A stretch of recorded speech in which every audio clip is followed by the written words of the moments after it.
یہ کہتی اچھا ایک ایس بی آر کے عام انویسٹیگیشن آفیسر کو ایس ایچ او کی طاقت، یہ چلتا جا رہا ہے، مجھے لگتا ہے اس نے ٹیکس فراڈ کیا، اٹھا لو گرفتار کر لو۔ دنیا کے کسی مہذب ملک میں یہ نہیں ہے۔ اور ایس بی آر کا یہ سوچنا کہ پاکستان میں ہر بندہ ٹیکس چور ہے، ان کو بڑی اچھی طرح پتہ ہے ٹیکس چور کون ہے۔ ان کو بہت اچھی طرح پتہ ہے کہ ٹیکس کون نہیں دیتا اور کون دیتا ہے۔ ایس بی آر کا سفید ہاتھی ہر وقت سوار ہوتا ہے، جو آپ کا ٹیکس پیئر ہے اسی کو نچوڑنے میں لگے رہتے ہیں، ورنہ جو ٹیکس نیٹ سے باہر ہیں، انہوں نے تاجر دو سکیم لانچ کی، انہوں نے کہا ہم اس میں 50 ارب روپیہ اکٹھا کریں گے، انہوں نے اکٹھا کیا 30 لاکھ روپیہ۔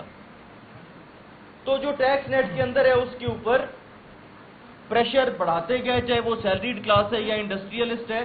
اب انڈسٹریلسٹ کے لیے ایس بی آر نئی طاقتیں کیا مانگ رہا ہے؟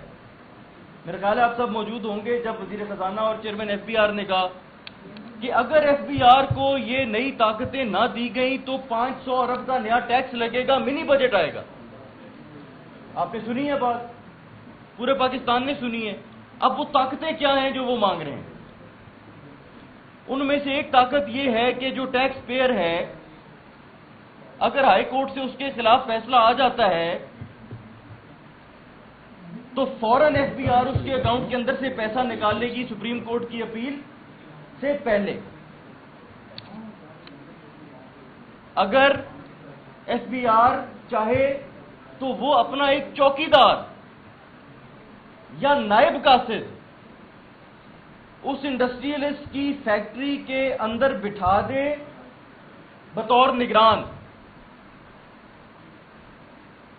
چوکیدار کوئی افسر نہیں، چوکیدار نائب قاصد کی بھی اتھارٹی مانگتے ہیں کہ ہم ان کو بھی بٹھا دیں کہ یہ دیکھتے رہیں کہ یہ یہاں پہ کیا کرتا ہے، مجھے بتائیں کہ جب وہ وہاں بیٹھے ہوں گے وہ اوور سائٹ کریں گے یا وہ کرپشن کریں گے۔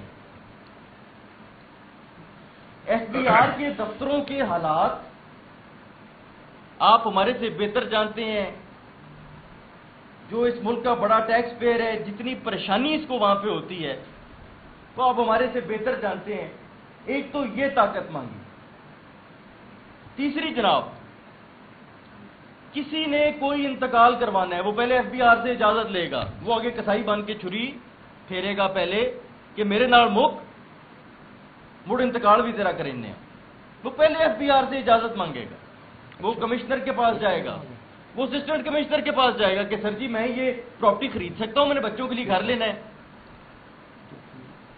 وہاں پہ پھر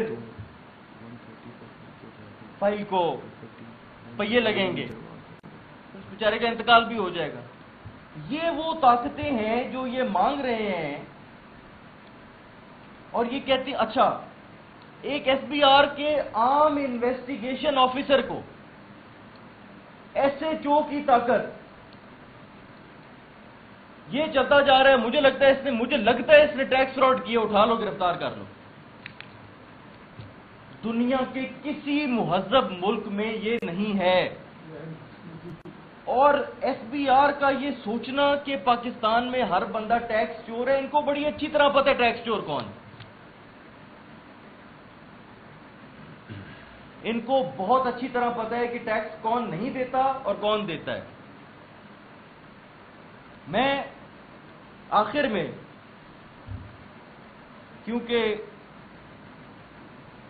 ایک زرعی بیک گراؤنڈ سے تعلق ہے تو تھوڑی سی بات کروں گا کہ یہ سب زراعت کا زوال یوکرینی گندم کی امپورٹ سے شروع ہوا۔ اس واردات کی وجہ سے آج کسان کا یہ حال ہے کہ آپ کی بڑی سے بڑی فصل دیکھیں، آپ کو گندم میں کچھ بچے گا تو آپ آگے کھاد بھی ڈالیں گے۔ ہم نے دیکھا ہے، سارا سال ہم دیکھتے رہے ہیں، لوگ گندم نہیں اگا رہے۔ اب یہ کہیں آئیں عوام کے بیچ میں دیکھیں گراؤنڈ ریالٹیز کی تو ان کو سمجھ آئے۔ ان کو تو 17ویں گریڈ کے افسر نے سائن کر کے ایم نے بنایا ہوا ہے، انہوں نے کیا گراؤنڈ ریالٹیز دیکھنی؟ اس واردات کو مد نظر رکھتے ہوئے آج ایگریکلچر سیکٹر کے زوال پہ ہم سراپا احتجاج ہیں، اپنے کسان کے ساتھ ہم شانہ بشانہ کھڑے ہیں، اور انشاءاللہ تعالی وہ دن دور نہیں کہ ایک عوامی حکومت اس ملک میں حکومت کرے گی اور عوام دوست پالیسیاں مینوفیکچررز کے لیے، سروس سیکٹر کے لیے اور کسان کے لیے لے کر آئے گی. شکریہ. Thank you.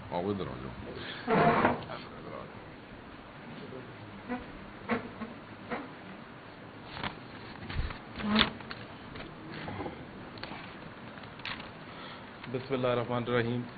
اچھا، آج کا ہمارا ٹاپک جو ہے وہ لارج اسکیل مینوفیکچرنگ ہے، اور میری کوشش یہی ہوگی کہ میں لارج اسکیل مینوفیکچرنگ کے اوپر ہی بات کروں. دیکھیں، -1.5% جو ہے انہوں نے جی ڈی پی کے اندر اس کی گروتھ دکھائی ہے منفی کے اندر، اور یہ پرپوز کر رہے ہیں کہ ہم پازیٹیو 3-4% پہ اسے لے جائیں گے. 2-4-5 چیزیں لے جائیں گے. کیسے لے کے جائیں گے؟ کیا انہوں نے بجٹ کے اندر لارج اسکیل مینوفیکچرنگ کے لیے کوئی بجلی کا سبسڈی یا کوئی لو کاسٹ بجلی دی ہے انہیں کہ وہ کمپیٹیٹو ہو سکیں ود دی انٹرنیشنل ورلڈ؟ کوئی بھی مینوفیکچرنگ ہے، اس کی 3 انپٹس ہیں: لیبر، را مٹیریل اور انرجی. لیبر پاکستان کے اندر دنیا کی سستی ترین لیبر موجود ہے. را مٹیریل یا لوکلی پروڈیوسڈ را مٹیریل ہے یا پھر امپورٹڈ را مٹیریل ہوتا ہے. امپورٹڈ جو ہے وہ آپ کو انٹرنیشنل مارکیٹ پرائزز کے اوپر جو ہے وہ اویلیبل ہے. تیسری یہ اہم چیز انرجی. انرجی اگر آپ کو سستی نہیں ملے گی تو آپ کیسے اپنے مینوفیکچرر کو جو ہے وہ کمپیٹیٹو کر سکیں گے؟ اگر وہ آپ کمپیٹیٹو نہیں کر سکتے تو آپ لارج اسکیل مینوفیکچرنگ جو مرضی کر لیں، آپ اسے اوپر نہیں لے کے جا سکتے. اس کے اندر عمران خان نے، پی ٹی آئی کی گورنمنٹ نے کووڈ کے دور میں سبسڈی دی بجلی کے اوپر کہ جو آج ایک فیکٹری والا آج جنوری 2020 کے اندر اگر اس نے 1 لاکھ یونٹ بجلی کے استعمال کیے ہیں، اگر وہ اس سے اگلے سال جنوری کے اندر 2 لاکھ یونٹ یوز کرے گا تو اسے جو اس نے ایکسیسو یونٹس ہیں اس کے اوپر اسے ڈسکاؤنٹ ملے گا 50%، 40% یا آدھی قیمت میں اسے بجلی ملے گی. کوئی اس طرح کی چیز انہوں نے بجٹ میں ہمیں دی ہے.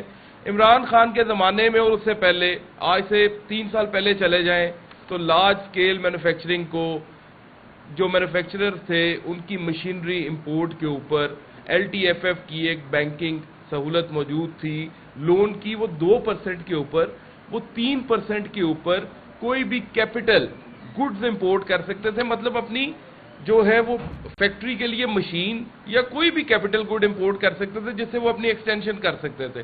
انہوں نے 3 سال جو ہے وہ انٹرسٹ ریٹ، پالیسی ریٹ اتنے ہائی رکھے ہیں کہ لارج اسکیل مینوفیکچرر بیچارہ مر گیا. وہ اپنا کاروبار کرنے کے قابل نہیں ہے، بلکہ اس کے پاس جو اپنا کیپٹل تھا وہ اس کا کیپٹل جو ہے وہ ڈرین ہو گیا. ابھی دوبارہ سے کیا ان کی کوئی ایسی پالیسی ہے کہ یہ 11% والی پالیسی ریٹ کو جو ہے وہ 4-5-6% پہ لے کے جائیں؟ مجھے بالکل یہ والی ان کی پالیسی نظر نہیں آتی. اوپر سے FBR کے جو ٹارگٹس ہیں وہ میٹ نہیں ہوتے. ابھی جو انہوں نے اپنے 20% مزید ٹارگٹ جو ہے ٹیکس ریونیو کا بڑھایا ہے، تو انہوں نے ٹیکس ریونیو کس سے پورا کرنا ہے؟ ٹیکس پیئر سے.